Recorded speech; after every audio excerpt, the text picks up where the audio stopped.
حي على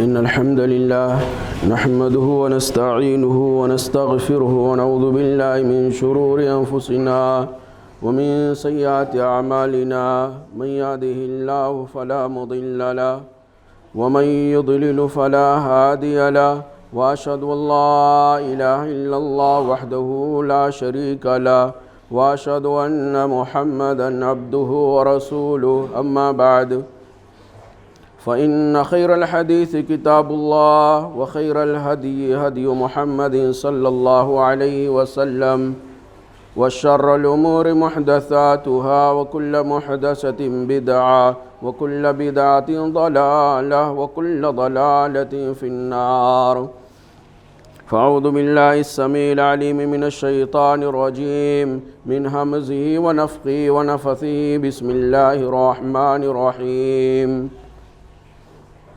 يا أيها الذين آمنوا اتقوا الله حق تقاته ولا تموتن إلا وأنتم مسلمون يا أيها الناس اتقوا ربكم الذي خلقكم من نفس واحدة وخلق منها زوجها وبث منهما رجالا كثيرا ونساء واتقوا الله الذي تساءلون به والأرحام إن الله كان عليكم رقيبا يا أيها الذين آمنوا اتقوا الله وقولوا قولا سديدا يصلح لكم أعمالكم ويغفر لكم ذنوبكم ومن يطع الله ورسوله فقد فاز فوزا عظيما وقال الله تبارك وتعالى في مقام آخر بسم الله الرحمن الرحيم قل هل يستوي الذين يعلمون والذين لا يعلمون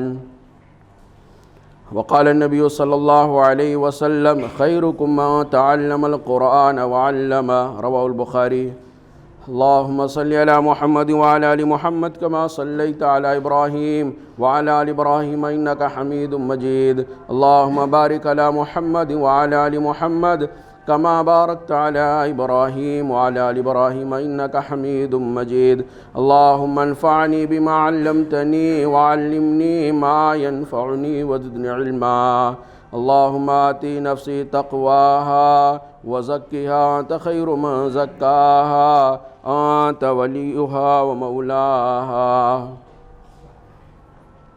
محترم بزرگوں، قابل احترام اسلامی نوجوان بھائیوں اور عزیز بچوں، اللہ رب العالمین اور اس کے رسول جناب محمد عربی صلی اللہ علیہ وسلم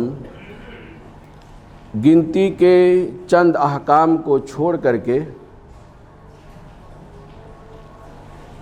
اسلام اور شریعت کے تمام احکام و مسائل میں عورتوں کو مردوں کے برابر کا شریک و درجہ قرار دیا ہے۔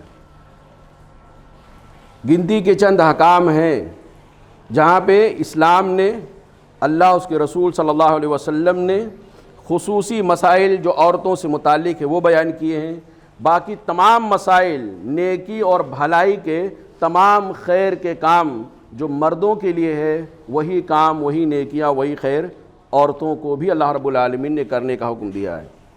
اور عربی گرامر کا ایک اصول بھی ہے کہ جب اللہ رب العالمین مذکر کے صیغے کے ساتھ اور خاص طور سے جمع کے صیغے کے ساتھ کوئی حکم دیتا ہے تو وہ مردوں کو ڈائریکٹ ہوتا ہے، لیکن اس حکم کے اندر عورتیں بھی برابر کی شریک ہوتی ہیں۔ اقیم الصلاۃ، یہ مردوں کے لیے، مردوں کا صیغہ عربی جاننے والے جانتے ہیں کہ یہ میل کے لیے استعمال ہوتا ہے، اقیم الصلاۃ، نماز پڑھو، لیکن اس حکم کے اندر عورتیں بھی شامل ہیں۔ یا ایھا الذین آمنوا اذا قمتم الی الصلاۃ فاغسلوا وجوہکم، اے وہ لوگوں جو ایمان لائے ہو، جب تم نماز کے لیے کھڑے ہو تو اپنا چہرہ دھل لیا کرو۔ وضو کے مسائل اللہ نے بیان کیا، تو وہاں یا ایھا الذین آمنوا، الذین آمنوا اذا قمتم فاغسلوا وجوہکم سب میل کے لیے ہے، سب مذکر کے صیغے کے ساتھ بیان کیا ہے، لیکن اس مذکر کے حکم کے اندر اللہ رب العالمین نے عورتوں کو بھی شریک قرار دیا ہے۔ تو میرے بھائیوں، وہ احکام اور مسائل جن میں اسلام نے عورتوں کو مردوں کے برابر کا شریک قرار دیا ہے، انہی احکام و مسائل میں سے ایک بنیادی حکم ہے تعلیم عورت کا بھی حق ہے، کوئی تفریق نہیں ہے۔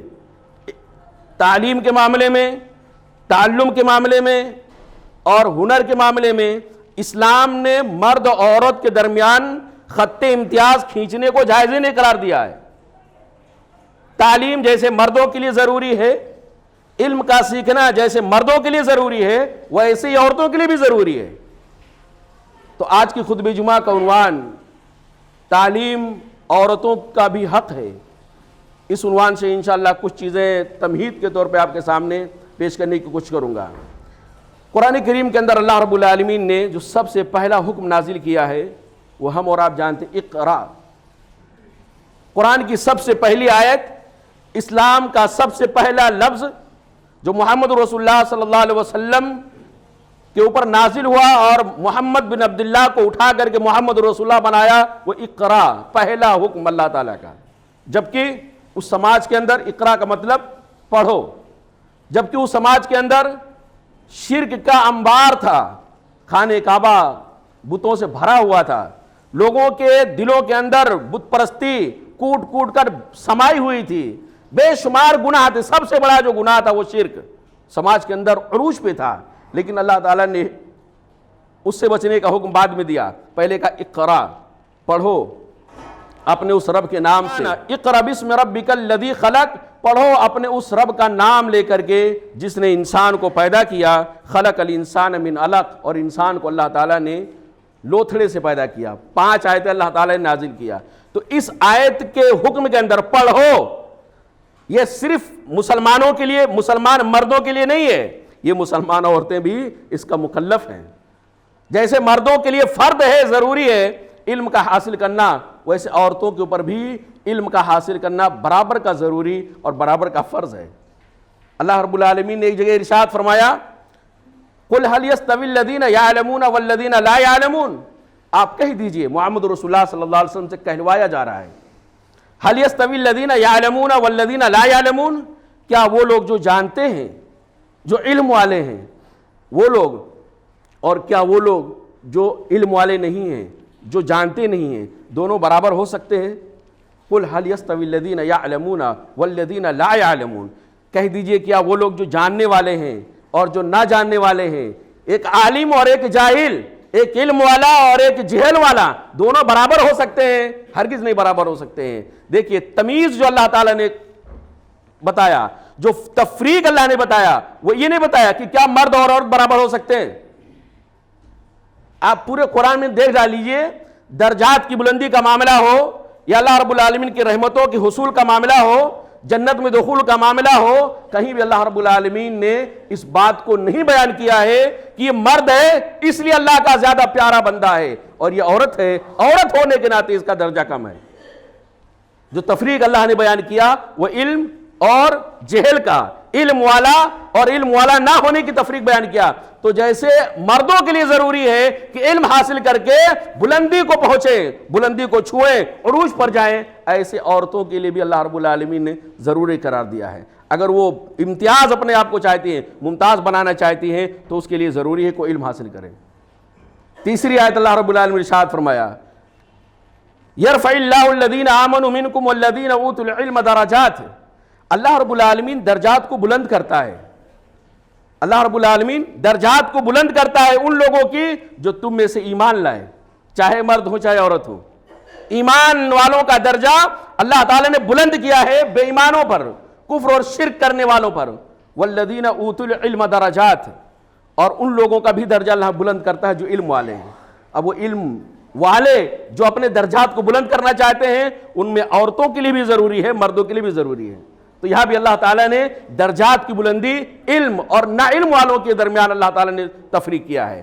اسی طرح میرے بھائیوں، اللہ کے رسول صلی اللہ علیہ وسلم بیان فرماتے ہیں، اس طرح کئی قرآن کریم کی آیتیں ہیں جہاں پہ علم حاصل کرنے کا حکم دیا گیا ہے، جہاں پہ دین سیکھنے کا علم حکم دیا گیا ہے، جہاں پہ فرض قرار دیا گیا ہے علم حاصل کرنا، تو جیسے مردوں کے لیے جتنا زیادہ ضروری ہے ویسے ہی عورتوں کے لیے بھی زیادہ ضروری ہے۔ کئی آیتیں ہیں، ان آیتوں کو چھوڑتے ہوئے نبی کریم صلی اللہ علیہ وسلم کی حدیث، آپ صلی اللہ علیہ وسلم ارشاد فرماتے ہیں خیرکم من تعلم القرآن وعلمہ، تم میں سب سے بہتر وہ ہے جو قرآن سیکھے اور قرآن سکھائے۔ تم میں سب سے بہتر وہ ہے خیرکم من تعلم القرآن وعلمہ، تم میں سب سے بہتر وہ ہے جو قرآن سیکھے، قرآن کا علم حاصل کرے، قرآن کی تلاوت سیکھے، تجوید سیکھے، تفسیر سیکھے، اور وہ سیکھ کر کے دوسروں کو سکھانے والا بنے، تو تم میں سب سے زیادہ بہتر ہے۔ تو جیسے بہتر ہونا مردوں کے لیے ضروری ہے ویسے عورتوں کے لیے بھی بہتر ہونا ضروری ہے، اور مردوں کو بہتر ہونے کے لیے جو راستہ ہے اسلام نے بتایا وہی راستہ عورتوں کے لیے بھی ہے۔ عام طور سے یہ سماج کے اندر بڑی ہی ناانصافی ہوتی ہے کہ ہم اور آپ سوچتے ہیں گھر کی عورت ہے، یہ بچی ہے، بڑی ہو کے گھر کی خادمہ بننے والی ہے، کسی گھر میں جانے والی ہے، اس کو زیادہ پڑھنے کی کیا ضرورت ہے، پڑھائی لکھائی تو اس کی ضرورت ہے جو باہر جاتا ہے۔ لیکن میرے بھائیو، اسلام نے اس نظریے کو سپورٹ نہیں کیا ہے۔ اسلام نے علم حاصل کرنے کا دونوں کو حق دیا ہے۔ اللہ کے رسول صلی اللہ علیہ وسلم کی ایک حدیث ہے، آپ صلی اللہ علیہ وسلم ارشاد فرماتے ہیں نظر اللہ امرأن، اللہ تعالیٰ اس آدمی کے چہرے کو خوش رکھے، تر و تازہ رکھے۔ نظر اللہ امرأن، اللہ تعالیٰ اس آدمی کے چہرے کو یعنی تر و تازہ رکھے، خوش رکھے، جو سمع منی حدیثاً، یا ایک روایت کے اندر سمع منی مقالاً، کہ جو آدمی مجھ سے کوئی حدیث سنتا ہے، کوئی بات سنتا ہے اور اس کو یاد رکھ لیتا ہے، دماغ کے اندر محفوظ کر لیتا ہے، اور اس کے بعد وہ جو مجھ سے علم سیکھا ہے، جو مجھ سے حدیث سنا ہے، یاد کرنے کے بعد وہ دوسروں تک پہنچا دیتا ہے، تو ایسے آدمی کے لیے اللہ کے رسول صلی اللہ علیہ وسلم نے ایک معنی یہ ہے کہ اس کو بشارت سنایا ہے، خوشخبری سنایا ہے کہ اس آدمی کا چہرہ تر و تازہ ہوگا یہاں بھی اور وہاں بھی، اس آدمی کے چہرے پر خوشی اور مسکراہٹ یہاں بھی رہے گی وہاں بھی رہے گی، وہ خوف اور غم سے بے نیاز ہوگا۔ ایک اللہ کے رسول نے بشارت سنایا ہے۔ اور دوسرا یہ اللہ کے رسول صلی اللہ علیہ وسلم دعا دے رہے ہیں، کیا دعا دے رہے ہیں؟ نظر اللہ عمران، اے اللہ اس آدمی کا چہرہ تر و تازہ رکھ، اس آدمی کو خوش رکھ، خوش و خرم رکھ اللہ رب العالمین۔ جو آدمی مجھ سے کوئی بات سنتا ہے، اس کو یاد کرتا ہے، اور جیسے یاد کیا ہے، جیسے سنا ہے، ویسے دوسروں تک پہنچا دیتا ہے۔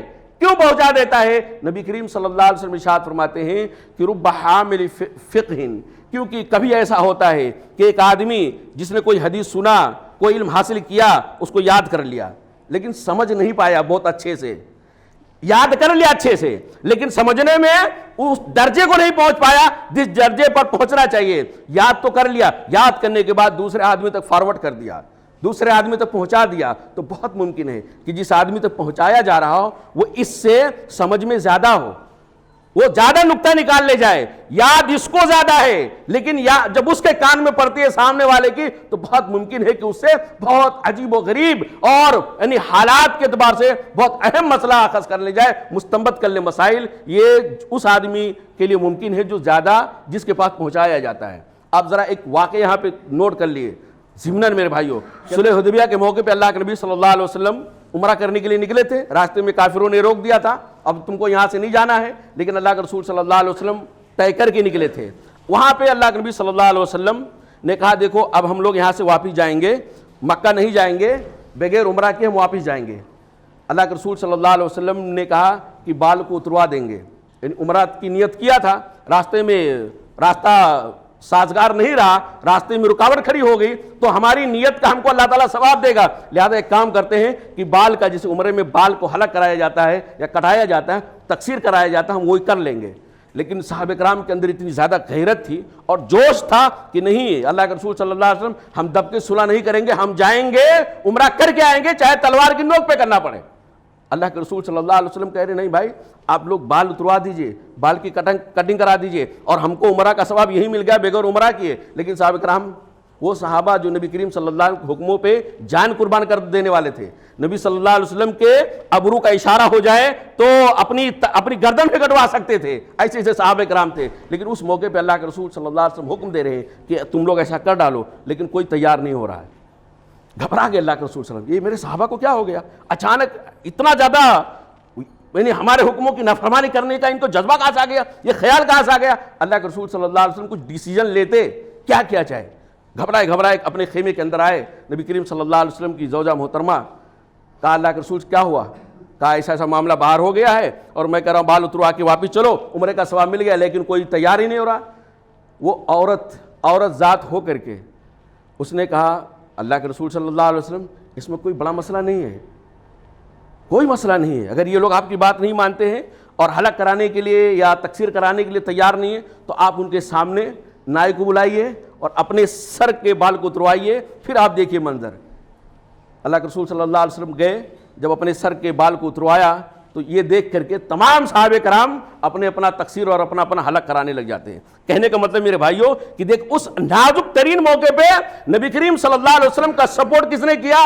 نبی کریم صلی اللہ علیہ وسلم کو راستہ کس نے بتایا؟ ایک عورت ذات ہو کر۔ اور یہ کس بنیاد پر ہوا؟ اس بنیاد پر ہوا جب اس نے اللہ کے رسول صلی اللہ علیہ وسلم کی تعلیمات کو یاد کیا، نبی کریم صلی اللہ علیہ وسلم کی تعلیمات کو سمجھا، نبی کریم صلی اللہ علیہ وسلم کی تعلیمات کی روشنی میں صحابہ کرام کا نظارہ کیا۔ اللہ کے رسول صلی اللہ علیہ وسلم کہتے ہیں اس آدمی کے چہرے کو اللہ تعالیٰ تر و تازہ رکھے جو آدمی مجھ سے کوئی حدیث سنتا ہے اور سننے کے بعد اس کو یاد کرتا ہے اور دوسروں تک پہنچا دیتا ہے۔ تو میرے بھائیوں جیسے مرد حضرات کے لیے ضروری ہے، ہمارے لیے ضروری ہے، مسلمان مردوں کے لیے ضروری ہے کہ وہ اپنے چہرے کو تر و تازہ رکھنے کے لیے فکر کریں، یہاں بھی اور وہاں بھی۔ ایسے عورتوں کے لیے بھی ضروری ہے میرے بھائیوں، ان کے لیے زیادہ ضروری ہے کہ ان کا چہرہ تر و تازہ رہے آخرت کے اندر بھی۔ اللہ کے رسول صلی اللہ علیہ وسلم کی اس تعلیم کا جیسے ہم اور آپ مستحق ہیں، ایسے ہماری عورتیں، ہماری بہنیں اور اسلام کی بیٹیاں بھی اس کی ضرورت مند ہیں میرے بھائیوں۔ اللہ کے رسول صلی اللہ علیہ وسلم کی ایک حدیث، آخری حدیث بیان کر کے بات کو تھوڑا سا آگے بڑھتا ہوں، قرآن حدیث، اس کے بعد کچھ چند واقعات۔ حضرت عائشہ رضی اللہ تعالیٰ کہتی ہے ایک عورت آئی، بہت مشہور واقعہ ہے، اس کے پاس 2 بیٹیاں تھیں، 2 لڑکیاں لے کر آئی اللہ کے رسول یعنی حضرت عائشہ رضی اللہ تعالیٰ عنہا کے پاس۔ کہا اماں عائشہ کچھ کھانے کے لیے دے دیجئے، گھر میں کچھ نہیں تھا، بس کھجور تھا، بمشکل ایک کھجور۔ اب وہ ایک کھجور اس عورت کو دیتی ہے حضرت عائشہ رضی اللہ تعالیٰ عنہ۔ 3 لوگ ہیں کھانے والے، ایک ماں ہے اور 2 بیٹی ہے۔ اس ماں نے کھجور کو 2 ٹکڑوں میں ڈیوائیڈ کیا، آدھا چیر دیا اور ایک ٹکڑا اپنی ایک بیٹی کو دے دیا اور دوسرا ٹکڑا دوسری بیٹی کو دے دیا، اپنی بھوکی رہ گئی۔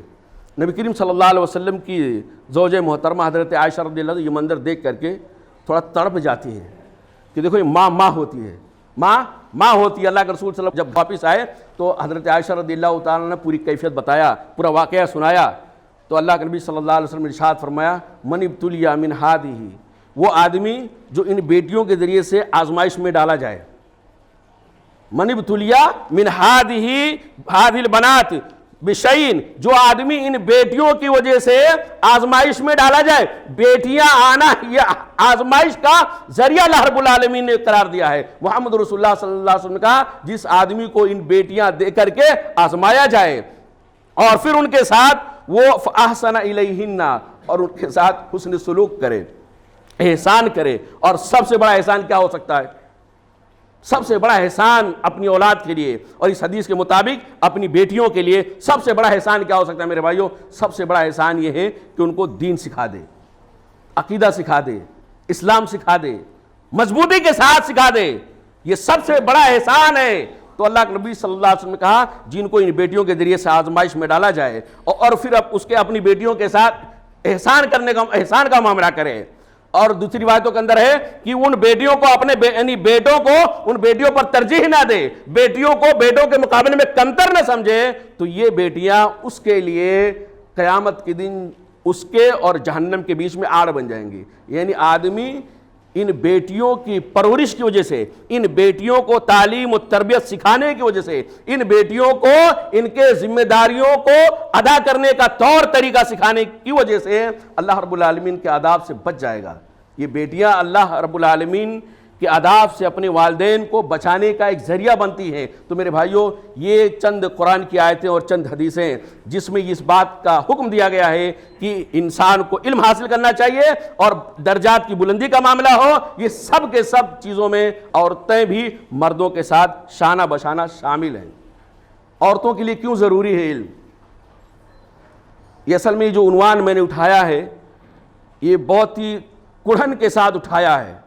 ہمارے گھروں کے حالات، خاص طور سے فیملی کے حالات شادی ہونے کے بعد جو ہمارے گھروں کے اندر دراڑ پیدا ہوتا ہے، ٹوٹ پھوٹ کے شکار ہوتے ہیں، بکھر جاتے ہیں، اس پس منظر میں میرے بھائیوں اس عنوان کو میں نے اٹھایا ہے تمہیداً آج کا خطبہ، ایک عورت کے لیے، ایک بیٹی کے لیے علم حاصل کرنا، تعلیم حاصل کرنا، تعلیم کے زیور سے آراستہ پیراستہ ہونا کیوں ضروری ہے؟ ہم کیا سمجھتے ہیں عورت کا کام گھر کے اندر بس کچن، واش روم، کپڑا لتا دھلنا، پوچھا اوچھا لگانا یہی ذمہ داری ہے؟ میرے بھائیوں سماج کے اندر عورت کے بہت روپ ہوتے ہیں، مختلف روپ ہیں عورتوں کے۔ کبھی عورت کسی کی بیٹی ہوتی ہے، کبھی کسی کی بہن ہوتی ہے، کبھی کسی کی بیوی بن جاتی ہے، تو کبھی کسی کی خالہ اور پھوپھی بن جاتی ہے، اور ایک وقت آتا ہے کبھی دادی اور نانی کا روپ اختیار کر لیتی ہے، تو کبھی وہ اپنی دوسری شکل اختیار کر کے سماج کی خدمات کو انجام دیتی ہے۔ تو عورت کے یہ مختلف روپ ہیں، یہ عورتوں کے الگ الگ جو روپ ہیں، الگ الگ جو مراحل ہیں، ان مراحل میں اور ان روپ میں عورتیں اتنی قیمتی اور انمول ترین بیش بہا ذمہ داریوں کو ادا کرتی ہیں، جن ذمہ داریوں کو ادا کرنا مضبوط سے مضبوط تر انسان یعنی مردوں کے بس کی بات بھی نہیں ہے۔ ان مراحل میں عورتیں اتنی انمول ذمہ داریاں ادا کرتی ہیں، وہ ذمہ داریاں کسی مضبوط سے مضبوط تر مرد بھی نہیں ادا کر سکتا۔ میرے بھائیوں بیٹی ہے، بہن ہے، تو اس کو اپنے والدین کے، اپنے بھائی بہن کی عزت و ناموس کی پاسداری رکھنی ہے۔ آگے چل کر وہ کسی کی بیوی بنتی ہے، بیوی بننے کا مطلب یہ ایک انجان جگہ، ایک بالکل نئی جگہ، ایک نیا گھر اس کو بسانا ہے۔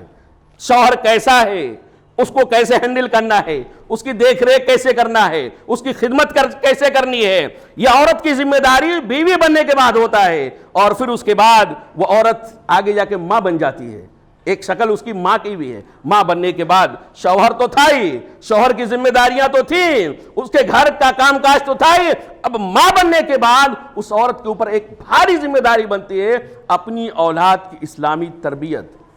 1 گھنٹہ، 2 گھنٹہ، 3 گھنٹہ نہیں، 24 گھنٹہ۔ کیا کہتے ہیں ہم؟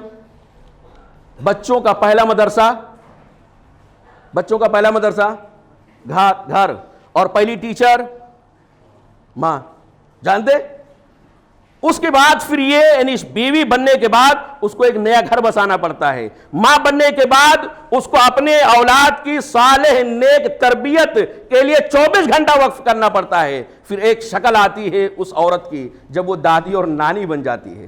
دادی اور نانی بننے کے بعد اس کو اپنے خاندان کو، اپنے سماج کو یا اپنی فیملی کو ٹوٹ پھوٹ کر بکھرنے سے بچانے کی ذمہ داری ادا ہوتی ہے۔ خون جن کا گرم ہوتا ہے، چاہے وہ بیٹے کی شکل میں ہو، چاہے پوتے کی شکل میں ہو، چاہے نواسے کی شکل میں ہو، ان سب کو ان کے گرم خون کو ٹھنڈا کرنے کی ذمہ داری اس عورت کے اوپر پڑتی ہے۔ میرے بھائیوں تو عورت کے الگ الگ روپ ہونے کے ناطے اس کی الگ الگ ذمہ داریاں بھی ہیں۔ آپ ذرا بتائیں کہ اللہ کے نبی صلی اللہ علیہ وسلم نے ارشاد فرمایا کلکم رائن وکلکم مسئول عن رعیتہ، تم میں سے ہر آدمی، مسلمان چھوٹے سے لے کے بڑا، مرد سے لے کر عورت، اللہ کے نبی صلی اللہ علیہ وسلم کلکم رائن، تم میں سے ہر آدمی ذمہ دار ہے، کوئی اپنی ذمہ داری سے ہٹ نہیں سکتا۔ کلکم رائن وکلکم مسئول، تم میں سے ہر آدمی ذمہ دار ہے، اور قیامت کے دن اس کی ذمہ داری کے بارے میں اس سے سوال ہونے والا ہے۔ اور الگ الگ اللہ کے رسول صلی اللہ علیہ وسلم نے ذمہ داروں کا تذکرہ کیا، اس میں ایک تذکرہ اللہ کے نبی صلی اللہ علیہ وسلم نے کیا اور کہا والمرأۃ فی بیت زوجہا راعیۃ وہی مسئولۃ عن رعیتہا، ایک عورت اپنے شوہر کے گھر کی ذمہ دار ہوتی ہے۔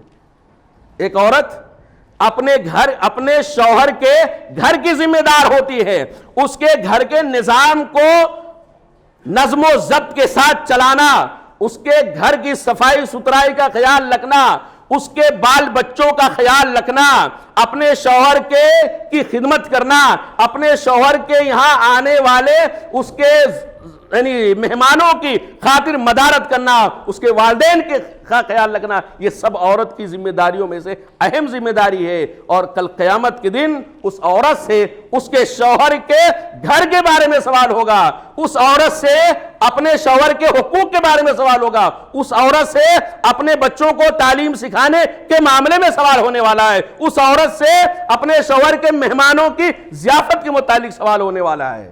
یہ ہے والمرأۃ فی بیت زوجہا رعیۃ، ایک عورت اپنے شوہر کے گھر کی ذمہ دار ہوتی ہے۔ آپ بتائیں کہ ایک عورت ذمہ دار بھی ہو، وہ نگراں بھی ہو، اس کے اوپر ذمہ داری بھی ہو، اور اس عورت کو ذمہ داری نبھانے کا طریقہ نہ بتایا جائے، اس کو سکھایا نہ جائے کہ بیٹی جب تم بیوی بنے گی تو تیرے اوپر کیسی ذمہ داریاں آنے والی ہے اور ان ذمہ داریوں کو کیسے ہینڈل کرنا ہے۔ آج ہم اپنی بیٹیوں کو سکھاتے ہیں، بیٹی تو بڑی ہونے والی ہے، تیری شادی ہونے والی ہے، شوہر کس مزاج کا ہوگا، ساس کس مزاج کی ہوگی، سسر کس مزاج کا ہوگا، اس کو کیسے ہینڈل کرنا ہے، اس کو کیسے اپنے اہتمام کے ساتھ، خصوصیت کے ساتھ کو خیال رکھنا ہے۔ اور اس کے بعد جب تم ماں بنے گی تو ماں بننے کے بعد ایک عورت، ایک لڑکی جب ماں بنتی ہے تو ایک دم اس ماحول میں بالکل اندھی ہوتی ہے، کچھ اس کو پتہ نہیں ہوتا ہے اسلامیات کیا ہے،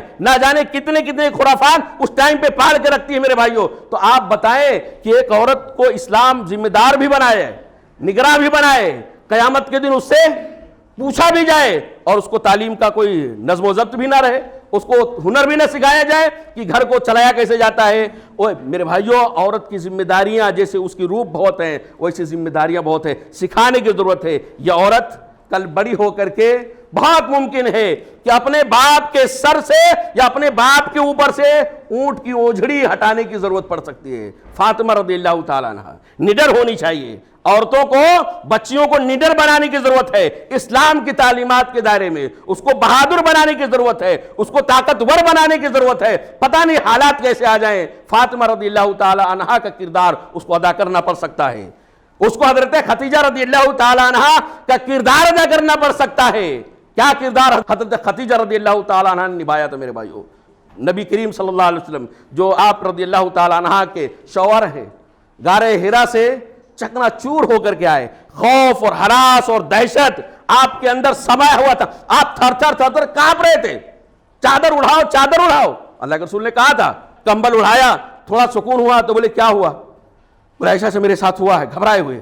آج کی عورت کیا بولے؟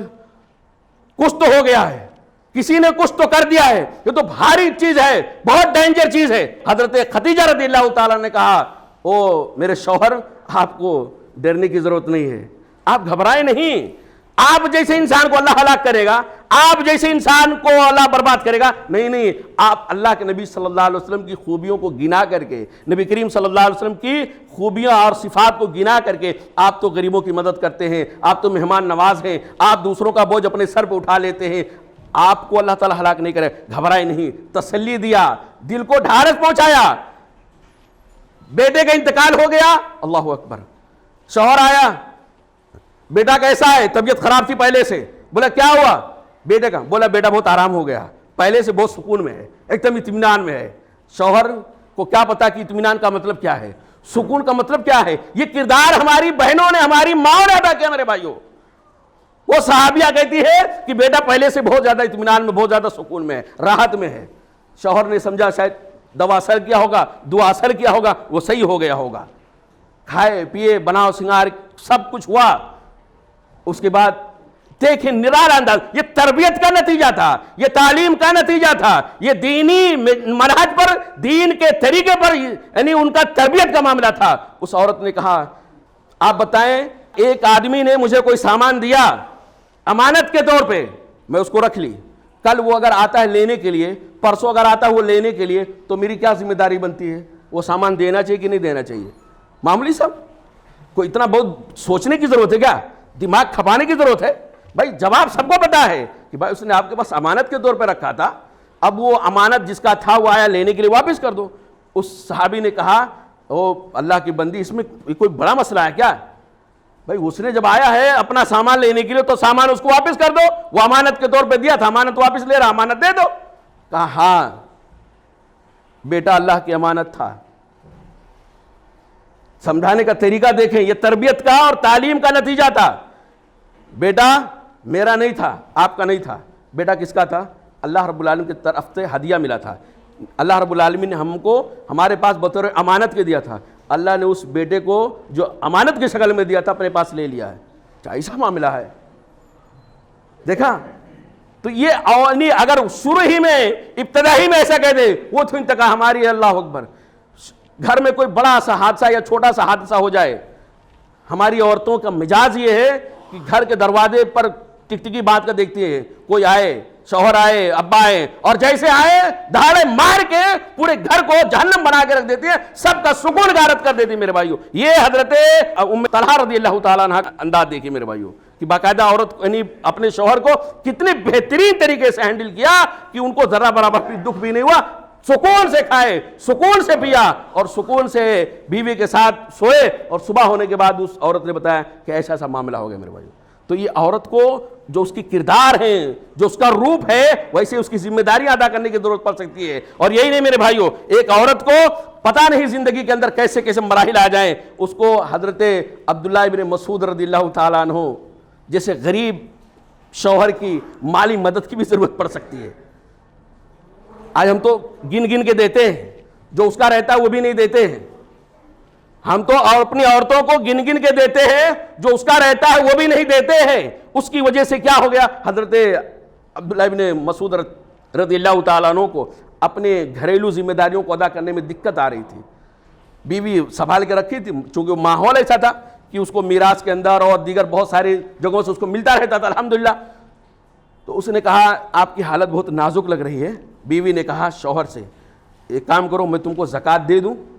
اللہ اکبر, کتنا ایک شوہر کی حالت کیا ہے کہ وہ بیچارے کو گھریلو اخراجات کی تکمیل میں پریشانی ہو رہی ہے, اور دوسری طرف بیوی کی پوزیشن کیا ہے, اس کے اوپر زکوٰۃ فرض ہے, اس کے اوپر زکوٰۃ اس کے پاس اتنا ہے. اس نے کہا کہ میں آپ کی مالی مدد کرنا چاہتی ہوں. حضرت عبداللہ ابن مسعود رضی اللہ عنہ نے کہا نہیں, اللہ کے رسول سے پہلے پوچھ لیا جائے کہ ایک عورت, ایک بیوی اپنے شوہر کو زکوٰۃ دے سکتی ہے کہ نہیں دے سکتی ہے. مسئلہ ایسا نہیں کہ ہاں اندھیرے میں تیر, کچھ بھی معاملہ ہو تو دریافت کیا جائے, اس کو سیکھا جائے, اہل علم سے سوال کیا جائے. وہ سوال اللہ کے نبی صلی اللہ علیہ وسلم کے پاس پہنچا تو اللہ کے نبی صلی اللہ علیہ وسلم نے کہا ہاں بیوی جو ہے اپنی زکوٰۃ کی رقم اپنے اس شوہر کو دے سکتی ہے جو غریب ہے, فقیر اور مسکین کے دائرے میں اگر آتا ہے, جو آج مصارف ہے اس میں سے اگر آتا ہے, تو ایک بیوی اپنے شوہر کو زکوٰۃ کی رقم دے سکتی ہے, لیکن شوہر اپنی زکوٰۃ کی رقم اپنی بیوی کو نہیں دے سکتا ہے. اس لیے کیوں, شوہر کی ذمہ داری ہے بیوی کے نان نفقہ کو پورا کرنا, اس کے اخراجات کو پورا کرنا شوہر کی ذمہ داری ہے. تو جس کے اوپر نان و نفقہ ہو وہ آدمی اپنے ماتحتوں کو زکوٰۃ نہیں دے سکتا ہے, لیکن بیوی کے اوپر کوئی ذمہ داری نہیں ہے. شوہر کھائے نہ کھائے, کیا لایا کیا نہیں پہنا, اس سے مطلب بیوی کو کچھ نہیں ہے. تو بیوی اگر ہے تو ایسی صورت میں وہ اپنے شوہر کو زکوٰۃ دے سکتی ہے. تو عورت کے اوپر یہ مراحل بھی, زندگی کے اندر ایسا مرحلہ بھی آ سکتا ہے. اور یہی نہیں میرے بھائیوں, اس طرح کئی ایسے واقعات ہیں جس سے ہم کو اور آپ کو پتہ چلتا ہے کہ اگر ہمیں اور آپ کو اپنے گھروں کو سکون کا گہوارہ بنانا ہے, کھٹ پٹ سے بچانا ہے, تو میں سے بچانا ہے. اور آپ سوچیں کہ نکاح ہوا 2 مہینے کے اندر طلاق, 2 مہینہ 3 مہینہ کبھی کبھی تو 1 مہینہ بھی نہیں گزرتا ہے. یعنی یہ بگاڑ کہاں سے پیدا ہوا. اور آج جو حالات ہیں میرے بھائیوں, مسلمانوں کی معاشرتی زندگی, گھر کے 4 دیواری کے اندر کی زندگی جو ہے مسلمانوں کی کتنی بدتر ہے, آپ اس کا احساس ذرا کریں.